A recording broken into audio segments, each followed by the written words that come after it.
Rubber का इस्तेमाल कभी कुकर पे करके देखा है? नहीं। Hello, good morning viewers, welcome to back my YouTube channel. आप सब कैसे? उम्मीद करती हूँ आप सब बहुत अच्छे होंगे। छोटी ही टिप पर आपके बहुत बड़े बड़े कामों को यह आसान बना देगी। यह वीडियो आपकी बहुत ज्यादा काम आने वाली है। प्लीज वीडियो को लाइक और शेयर करना ना भूले। इस तरह की सेफ्टी पिन आपको हर महिला के पास मिल जाएगी। यह सिर्फ साड़ी में लगाने में काम नहीं आती है, इसके अलावा भी इसके बहुत सारे यूज है। इसका एक यूज में आपको किचन में या हर उन अप्लायंस पे आप कर सकते हैं जिसकी ये जो वायर है अक्सर बिखरे हुए होते हैं। आप इस मिक्सर का वायर देख सकते हैं, काफी बड़ी साइज का है।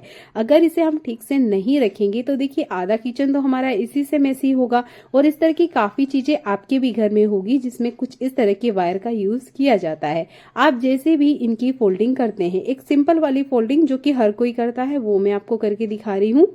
कोशिश कीजिएगा ये फोल्डिंग ना करें क्योंकि इसे रखने में भी दिक्कत होती है।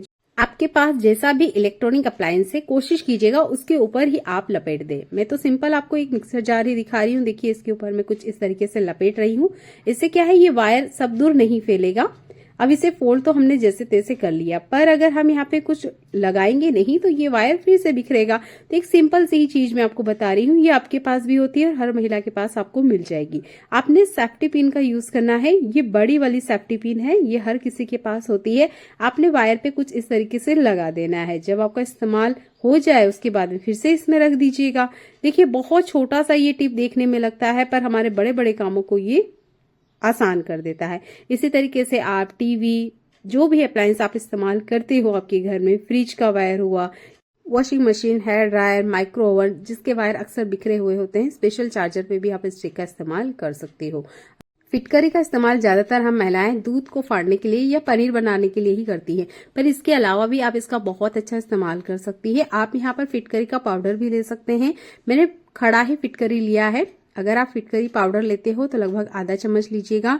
यहाँ 2 चम्मच के आसपास हमें गाढ़ा दही लेना है। ये है ना, मैंने फेंट लिया था इसलिए थोड़ा सा पतला आपको दिख रहा है, पर ये दही ही है। आपने क्या करना है, ये आपने फिटकरी के ऊपर कुछ इस तरीके से डालना है। अगर आप पाउडर वाला फिटकरी लेते हो तो बहुत आसानी होगी, आपको ये सब करने की जरूरत नहीं पड़ेगी। इसको अच्छे से मिक्स कीजिएगा। मैं 5 मिनट के लिए इसे छोड़ दे रही हूँ। बीच बीच में मैंने इसको चलाया है जितना कि फिटकरी का गुण है वो सारा का सारा दही में आ जाए। ये देखिए कुछ इस तरीके से आपने चलाना है। 5 मिनट बाद इस फिटकरी को आपने हटा देना है। धोकर आप फिर से अगेन यूज कर सकते हो। यहाँ पर कुछ चीजें ऐड करेंगे। ये मेरे पास जो एलोवेरा होता है वही मैं इस्तेमाल कर रही हूँ। आपके पास ट्यूब वाला है तो आप उसका यूज कर लीजिएगा। लगभग 1 स्पून इतना हमने यहाँ पर डालना है। दोनों को अच्छे से मिक्स कीजिएगा। कोशिश कीजिएगा आप इसे मिक्सर जार में पीस लें। यहाँ पर थोड़े से लम्स आ रहे थे तो आप ट्यूब वाला हो सके तो यूज कीजिएगा, या नॉर्मली जो हमारा प्लांट होता है एलोवेरा का उसका यूज करते हो तो और बढ़िया है। दोनों को बहुत अच्छे से आपने मिक्स करना है। ये देखिए इसके बाद में हमें लेना है यहाँ पर बेसन। कोशिश कीजिएगा इसमें लम्स ना हो, थोड़ा सा चम्मच से चला लीजिएगा। आधा चम्मच इतना ही हमें बेसन लेना है। इसके बाद में लेना है हमने 1 विटामिन ई का कैप्सूल और इसके अंदर हमें मिला देना है। इन सब चीजों को बहुत अच्छे से आपने मिक्स करना है। अभी आ चुकी है विंटर, आधे से ज्यादा महिलाएं पुरुष सब इस चीज से परेशान है कि हाथ पैर जो है वो बहुत ज्यादा फटने लग गए हैं, या जो मॉइस्चर है वो लगभग खत्म हो चुका है हाथ पैरों का। इससे क्या होता है, काफी ज्यादा हमारी स्किन जो होती है वो सूख जाती है। तो कोशिश कीजिएगा आप ना ये वाली रेमेडी घर पे बना के रेडी कीजिएगा। आप बॉडी पे, चेहरे पे, हाथ पैर पे हर जगह इसे अप्लाई कर सकते हो जहां की स्किन हमारी बहुत ज्यादा सूखी हो चुकी है। स्पेशल हाथ पैरों के लिए ये टिप बहुत अच्छे से काम करती है। यहाँ पर हमने विटामिन ई का कैप्सूल ऐड किया है तो वो बहुत अच्छे से काम करेगा। अगर आपके चेहरे पर दाग है, छाइयां हैं तो उसको भी अच्छे से बढ़िया से साफ कर दीजिएगा। कम से कम हफ्ते में 3 बार इसे अप्लाई करें। 15 मिनट चेहरे पे रहने दीजिएगा। हल्के हाथों से मसाज करना है। मैं अपने हाथ दिखा देती हूँ, बहुत बुरी हालत हो रही है। मेरी स्किन ड्राई है, सूखी है।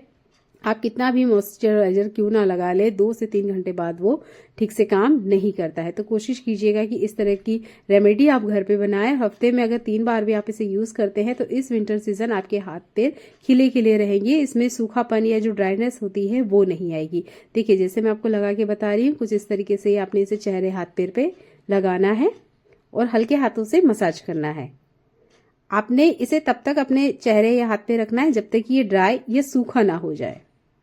कम से कम 15 मिनट का टाइम लगेगा क्योंकि अभी मौसम ठंडा है तो ये सूखता नहीं है। जब तक थोड़ा गीला रहता है हल्के हाथों से कुछ इस तरीके से इसे चलाते रहिएगा। मुझे करते करते ही महसूस हो रहा था कि हाँ, हाथों की जो रंगत है वो निखर रही है। तो कोशिश कीजिएगा इस विंटर सीजन आप इस रेमेडी को जरूर बनाएं और अपने हाथ पैरों की रंगत को खिलाएं। चलिए देख लेते हैं अगला यूजफुल टिप। आपने एक ऐसा बाउल लेना है जिसका खाने पीने में आप इस्तेमाल नहीं करते हैं। एक शैम्पू का सेशे लीजिएगा, बहुत कम 1-2 बूंद हमें शैम्पू की जरूरत होगी, जितना मैं आपको दिखा रही हूँ ये देखिए। अब आपने क्या करना है, एक सॉफ्ट फैब्रिक वाला कपड़ा लीजिएगा और इसमें डिप करना है। पहले ये जो शैम्पू है ये अच्छे से पानी में घोल लीजिएगा। मेरे पास ये वाले हैंकी है जो कि खराब हो चुके हैं, पर हाँ ये किचन में बहुत अच्छे से काम करते हैं, तो आप इनका भी इस्तेमाल कर सकते हो। पानी में अच्छे से घोल लीजिएगा। माइक्रोफाइबर डस्टर का भी आप इस्तेमाल कर सकते हो। मेरे पास ये हैंकी रखा हुआ था, इसी का मैं इस्तेमाल करके आपको बता रही हूँ। पानी में कुछ इस तरीके से डाल दीजिएगा, जितना पानी है एक्स्ट्रा वो निचोड़ लीजिएगा। इससे क्या होता है, ये बहुत ज्यादा ड्राई हो जाता है, सूख जाता है, पर हाँ इसके अंदर जो शैम्पू की हमने सॉल्यूशन बना के डाला है वो इसके अंदर ही रहता है। और ये देखिए काफी ज्यादा मैं आपको इसको दबा के दिखा रही हूँ। ये देखिए पानी बिल्कुल नहीं निकलता है, पर सरफेस बहुत अच्छे से क्लीन करता है। तो कोशिश कीजिएगा अपने किचन में माइक्रोफाइबर क्लॉथ का इस्तेमाल करें। इससे आप जिस भी सरफेस को क्लीन करेंगे बहुत अच्छे से बढ़िया से क्लीन होती है और स्क्रैचेस बिल्कुल नहीं आते हैं। जो नॉर्मल हमारे डस्टर होते हैं उससे अप्लायंस के ऊपर स्क्रैचेस आ जाते हैं। ये जो हमारे फ्रिज है, वॉशिंग मशीन है, माइक्रो ओवन है, मिक्सर है, या जो भी आप अप्लायंस यूज कर रहे हो उनको साफ करने के लिए आप इन क्लॉथ का इस्तेमाल करें। यहाँ मैंने शैम्पू इसलिए ऐड करा है क्योंकि ये जो हमारा मिक्सर होता है ना, हम कितनी ही सावधानी क्यों ना रखें, हम चटनी वगैरह या मसाला वगैरह जब पीसते हैं तो कुछ ड्रॉप या कुछ बूंदे इनके ऊपर आ जाती है, जिसकी वजह से ये बहुत जल्दी खराब होने लग जाते हैं। और स्पेशल हम इस वायर पे तो शायद ही कभी ध्यान देते हैं। तो इस तरीके से थोड़ा सा शैम्पू, एक माइक्रोफाइबर क्लॉथ और बस इस तरीके से वाइप करते जाइएगा। शैम्पू बहुत अच्छे से क्लीन करता है। जितने हमारे सिर में चिकनाहट होती है, गंदगी होता है, देखिए वो एक ही बार में निकाल देता है ना। तो यही शैम्पू आपके बहुत अच्छे से काम करेगा। इस तरह के प्लगों को तो शायद ही हम कभी क्लीन करते होंगे, पर अगर आप इसे कंटिन्यू यूज कर रहे हो तो ये देखिए बहुत ज्यादा गंदे हो जाते हैं। तो इन्हें साफ करने के लिए आप स्पेशल ये शैम्पू वाला सोल्यूशन बना के रखिएगा। आपको कुछ और यूज करने की जरूरत नहीं पड़ेगी, बहुत अच्छे से बढ़िया से क्लीनिंग हो जाती है। मिक्सर के अंदर वाले पार्ट को साफ करने के लिए आप ये क्लॉथ इसके अंदर डाल दीजिएगा। इसके बाद में आप कोई भी स्पैचुला ले सकते हैं जिसका पीछे वाला पार्ट थोड़ा तीखा होता है। मैंने तो यहाँ पर एक चलनी का इस्तेमाल किया है। कुछ इस तरीके से आप चलाओगे तो इनसाइड अंदर जितनी भी गंदगी होगी ये भी बहुत अच्छे से क्लीन हो जाती है। आप इस मिक्सर को देख के कह नहीं पाओगे कि इस मिक्सर को मैं पिछले 13 साल से इस्तेमाल कर रही हूँ। आप मिक्सर का कलर देख सकते हो, व्हाइट कलर का है, पर इसके ऊपर आपको कोई दाग धब्बा देखने को नहीं मिलेगा क्योंकि ये जो शैम्पू का सॉल्यूशन है ये बहुत अच्छे से क्लीनिंग का काम करता है। मैं लगभग 13 साल से इस मिक्सर को यूज कर रही हूँ और आज भी ये उतना ही चमकदार और साफ सुथरा है जैसे कि ये मैं नया लेकर आई थी।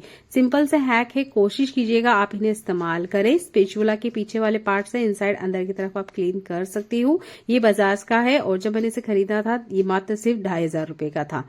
यहाँ पर जो सॉल्यूशन बचा है उसे फेंकना नहीं है आपको, आप उसे क्लीनिंग के लिए यूज कर सकते हो। आप अगर पोछा वगैरह लगा रहे हो तो उस सॉल्यूशन में आप इसे डाल दीजिएगा, नहीं तो नॉर्मली ये जो कपड़ा है इससे आप किचन काउंटर बहुत अच्छे से क्लीन कर सकते हो। यहाँ पर अभी आप देख सकते हो मैंने मिक्सर रखा था और देखिए यहाँ पर निशान है। ये निशान काउंटर पे देखने में बिल्कुल अच्छे नहीं लगते हैं, तो कोशिश करिएगा कि इस तरह के निशान को साफ करने के लिए आप इस सॉल्यूशन को बना के रखें। अभी कुछ देर पहले मैंने यहाँ पे कपड़ा घुमाया था और ये देखिए शाइन बहुत बढ़िया है। रिजल्ट आपके सामने दिखा रही हूँ मैं, इसलिए मैं कह रही हूँ कि आप इस सॉल्यूशन को जरूर बनाएं। 1 रुपए का शैम्पू ही लगने वाला है, पर आपका किचन का काउंटर और किचन एरिया बिल्कुल नया सा चमकेगा। कोई कह ही नहीं सकता कि यहाँ डेली आप खाना बनाते हो। चलिए देख लेते हैं एक और कमाल का यूजफुल हैक। जब भी हम कुछ शेशे में ऐसे इस्तेमाल करते हैं, मान लीजिए मैंने यहाँ पर 1 रुपए का ये शैम्पू वाला शेशे यूज करके बताया है, हम इनो का भी इस्तेमाल करते हैं, सॉस का भी इस्तेमाल करते हैं। बहुत सारी चीजें हमारे घर में होती है जो कि आधी यूज आती है, आधी यूज नहीं आती है। तो इस तरह के सॉस या शेशे यूज अगेन आपको करना है तो आप यहाँ पर क्लॉथ क्लिप का इस्तेमाल करें। कुछ इस तरीके से इसमें बिठा दें जैसे मैंने आपको दिखाया है। ऐसे रखने से क्या होगा, आपका ये जो शेशे में सामान है ये बाहर नहीं आएगा। आप इसे लेटा के रखोगे तो ये सारा का सारा बाहर आ जाएगा। यहाँ मैं आपको कुकर की लीड दिखा रही हूँ और अभी मैं आपको एक चीज दिखाती हूँ। ये देखिए इसकी जो रबर है ये देख लीजिए आप ध्यान से, कितना ज्यादा ढीला है। देखिए इसमें काफी ज्यादा गैप है, ये बहुत ज्यादा ढीला हो चुका है। फ्रिज में रखा फिर भी काम नहीं कर रहा है। तो इस तरह का रबर अगर हो जाता है इस कुकर के ढक्कन का। तो क्या करें, इमरजेंसी के लिए बहुत सिंपल सा टिप मैं आपको बता रही हूँ। इस तरह के मिठाई के डिब्बे वाले रबर आपको चाहिए। ये रबर आपने किचन में जरूर रखें, बहुत ज्यादा ये काम आते हैं। एक सिंपल सा ही टिप है कि आपने ये जो रबर है इसके ऊपर कुछ इस तरीके से लगा देने हैं, जैसे मैं आपको दिखा रही हूँ।